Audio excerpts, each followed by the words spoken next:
নমস্কার, আপনারা দেখছেন আমার ছোট্ট YouTube channel voice of Anirban. সঙ্গে আমি আপনাদের আপনজন অনির্বাণ চৌধুরী। প্রতিদিন সকাল ৯টার মতন আজকেও সকাল ৯টার এই ভিডিওতে আপনাদের প্রত্যেককে স্বাগত জানাই। আমাদের আজকের এই আলোচনার বিষয় আপনারা ইতিমধ্যেই থাম্বনেইলে দেখেছেন, তাই আমি আর নতুন করে সেটাকে উল্লেখ করলাম না। আমি আলোচনায় আসব, তবে তার আগে আপনাদের কাছে ৩টে অনুরোধ। এক, ভিডিওটা দেখে যদি ভালো লাগে তাহলে আরও বেশি মানুষের কাছে পৌঁছানোর অবলম্বন একমাত্র আপনারাই পারেন যে আপনাদের পরিচিত ব্যক্তি বা পরিচিত গ্রুপগুলোর কাছে এই ভিডিওটা একটু বেশি বেশি করে শেয়ার করে দেবেন। ২ নম্বর হচ্ছে আপনারা অবশ্যই এই ভিডিওর প্রেক্ষিতে আপনাদের মতামত কমেন্ট বক্সে জানাবেন। আর ৩ নম্বর যে বিষয় সেটা হলো যে আমি এই ধরনেরই ভিডিও করি বা করব, তাই যাদের ভালো লাগবে তারা অনুগ্রহ করে আরও এই ধরনের খবর পাওয়ার জন্য চ্যানেলটাকে অনুগ্রহ করে সাবস্ক্রাইব করে পাশের বেল আইকনটাকে টিপে দেবেন, যাতে সর্বাগ্রে আপনি নোটিফিকেশানটা পান। আর যাদের পছন্দ হবে না আমার এই ধরনের ভিডিও বা আমার এই চ্যানেলের বক্তব্য, তারা দয়া করে আনসাবস্ক্রাইব করে দেবেন। খুব পরিষ্কার কথা, আমি খোলাখুলি কথা বলতে ভালোবাসি। এখন দেখুন, বিষয়টা হচ্ছে যে গত সোমবার বামফ্রন্টের একটি মিটিং হয়। সেই মিটিংয়ে বামফ্রন্টের চেয়ারম্যান বিমান বসু একটা প্রস্তাব দেন শরিকদের কাছে। প্রস্তাবটা যথেষ্ট যুক্তিযুক্ত বলে আমি মনে করি। যে 1977 সালে যখন বামফ্রন্ট তৈরি হয়েছিল, আজ থেকে 47 বছর আগে, তখন বামফ্রন্টের শরিক দলগুলোর মধ্যে একটা সিট সমঝোতা হয়েছিল যে এই শরিক দল এই কেন্দ্রে, ওই শরিক দল ওই কেন্দ্রে লড়াই করবেন, অবশ্যই সাংগঠনিক শক্তির বিচারে। তো সেই পরম্পরা যেটা চলে আসছে, সেইটার পরিবর্তনের কথা বলেছেন কমরেড বিমান বসু। কারণ 47 বছর আগে যে বামফ্রন্টটা তৈরি হয়েছিল, আমি দায়িত্ব নিয়ে বলছি, তখন বামফ্রন্টের অন্যতম শরিক দল ফরওয়ার্ড ব্লককে তৎকালীন যিনি বামফ্রন্টের নেতা প্রমোদ দাশগুপ্ত, তিনি 100টা সিট নেওয়ার অনুরোধ করেছিলেন। কিন্তু অর্থনৈতিক অসুবিধার কারণেই হোক বা বিভিন্ন কারণে অশোক ঘোষ তিনি 100টা সিট না নেওয়ার পক্ষেই সওয়াল করেছিলেন এবং তিনি মাত্র 34টা সিট চেয়েছিলেন। 34টা সিটে তারা লড়তেন। মূলত সেই সময় ফরওয়ার্ড ব্লকের যে সমস্ত ঘাঁটিগুলো, সেইগুলোতেই তারা প্রার্থী দিতেন। একইভাবে আরএসপি, একইভাবে সিপিআই এরা প্রার্থী দিত, বা সোশ্যালিস্ট পার্টির যেখানে শক্তি ছিল, মার্ক্সবাদী ফরওয়ার্ড ব্লকও 2-1টা সিটে লড়ত। এরকম 77 সালের এই প্রক্রিয়ার মধ্যে দিয়েই কিন্তু নির্বাচনী পথ চলা শুরু হয়। সার্বিকভাবে কতকগুলো কর্মসূচির ভিত্তিতে বামফ্রন্ট তৈরি হয়েছিল। 9খানা শরিক দল, বলসেভিক পার্টির মতন, মার্ক্সবাদী ফরওয়ার্ড ব্লকের মতন, সোশ্যালিস্ট পার্টির মতন, ডেমোক্রেটিক সোশ্যালিস্ট পার্টিগুলোর মতন সব পার্টি ছিল। আজকে সেইগুলো বিলীন। আজকে তাদের কোনো রকম অস্তিত্ব নেই।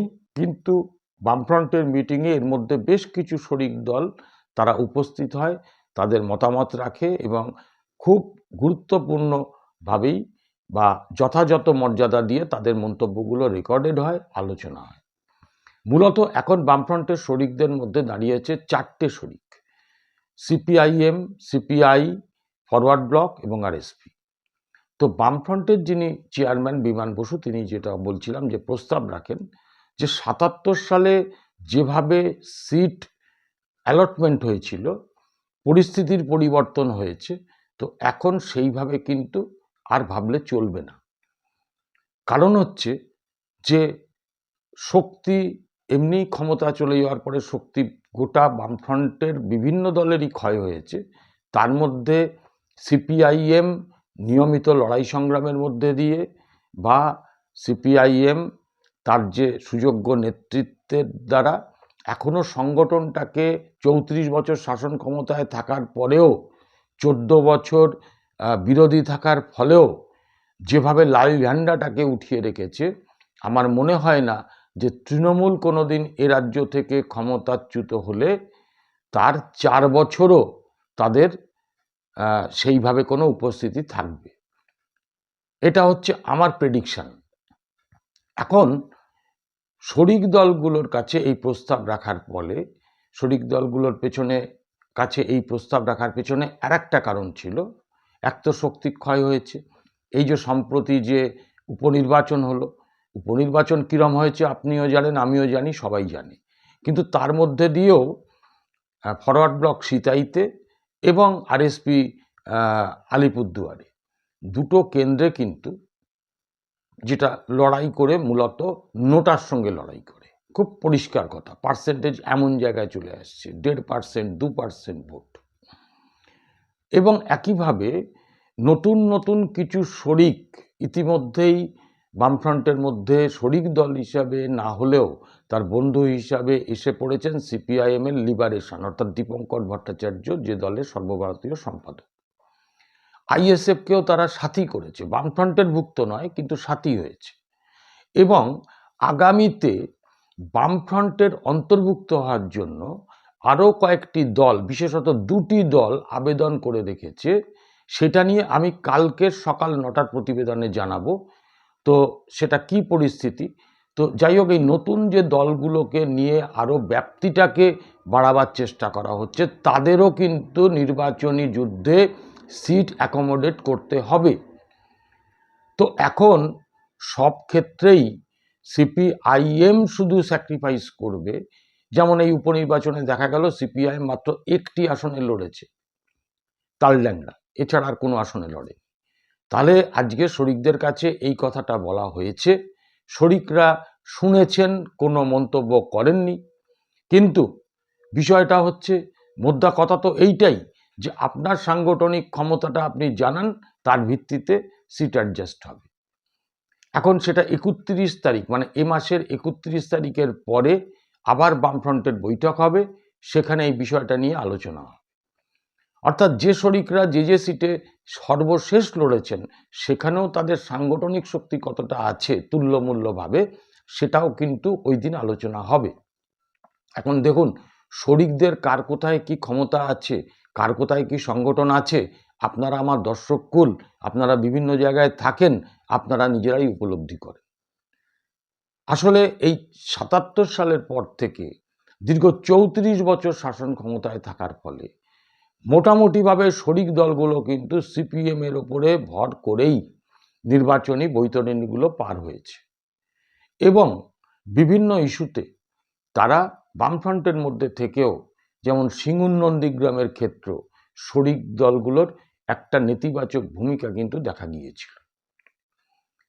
তো এক্ষেত্রে যেটা হলো সেটা হচ্ছে যে বামফ্রন্টের চেয়ারম্যান প্রস্তাব রেখেছেন, প্রস্তাবগুলো নিয়ে দল, শরিক দল তারা আলোচনা করবেন এবং 31 তারিখে পরে আলোচনা হবে।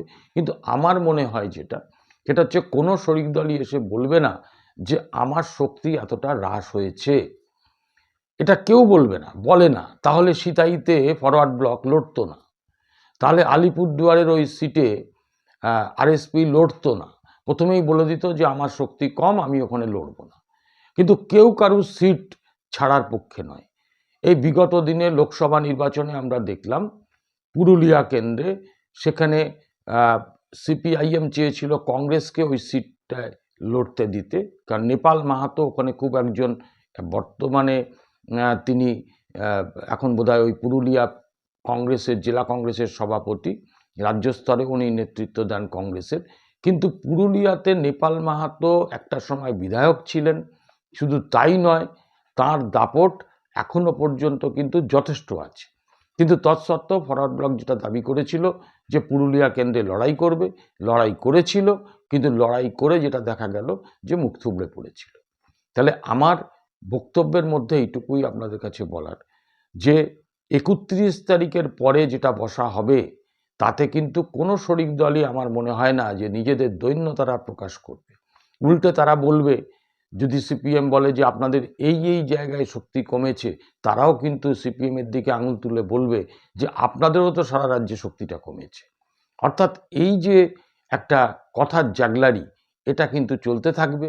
তবে আমার মনে হয় না যে নতুন করে এইটা নিয়ে 77-এর ফর্মুলাকে বাতিল করা যাবে। তবে হ্যাঁ, এটা ঠিক যে বিগত দিনে যখন কংগ্রেসের সঙ্গে জোট ছিল, যখন আইএসএফের সঙ্গে জোট হয়েছে, তখন সিপিএম সহ বামপন্থী দলগুলোও কিন্তু, শরিক দলগুলোও কিন্তু কিছু কিছু সিট ছেড়েছিল। কিন্তু আমি এইটুকু বলেই শেষ করব, সেটা হচ্ছে 31 তারিখের পরে মিটিংয়ে আপনারা দায়িত্ব নিয়ে বলে দিচ্ছি, হয়তো আমার কথাটা মিলেও যেতে পারে, দেখে নেবেন, যে কোনো শরিক দল তাদের মানে যে দৈন্যতার কথা কিন্তু ওখানে প্রকাশ করবে না। এবং সেই ক্ষেত্রে শরিক দলগুলোকেও ভাবতে বলবো যে আপনাদের নিজেদের ট্যাঙ্কটাকে অর্থাৎ গাঁটটাকে একটু বুঝে নিন, আপনাদের মাঝার শক্তিটাকে একটু বুঝে নিন। শুধু শুধু জেদাজেদি করে সিট ধরে রেখে একটা পরম্পরার ইতিহাসকে সামনে রেখে আপনারা কিন্তু যদি নিজেদের অবস্থানে স্থির থাকেন, তাহলে বামফ্রন্ট যেটা চিন্তা করছে, বা আপনারাও বলেন যে পরিধিটাকে বাড়াতে হবে, বামমনস্ক মানুষ, বামমনস্ক গোষ্ঠী, বামমনস্ক দলগুলোকে একটা ছাতার তলায় আনতে হবে, স্বৈরাচারী এবং সাম্প্রদায়িক শক্তি রাজ্যে এবং কেন্দ্রে উভয় শক্তির বিরুদ্ধে লড়াইয়ের জন্য বামফ্রন্টের শক্তিকে আরও যে সংহত করার প্রশ্ন, সেখানে কিন্তু শরিক দলকেও ভাবতে হবে।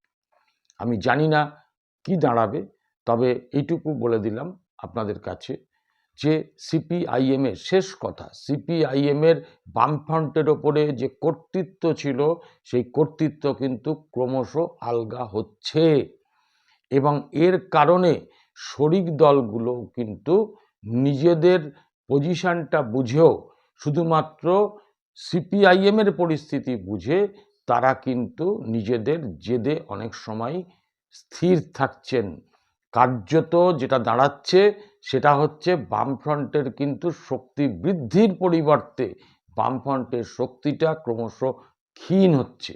তাই আমি এটুকু অনুরোধ করে শেষ করব যে বাম ঐক্যটা প্রসারিত হোক, সমস্ত বাম দলকে এর মধ্যে সন্নিহিত করার প্রয়াস গ্রহণ করা হোক, কিন্তু কখনোই নিজেদের জেদাজেদি করে বামফ্রন্টকে শেষ করে দেবেন না। নমস্কার।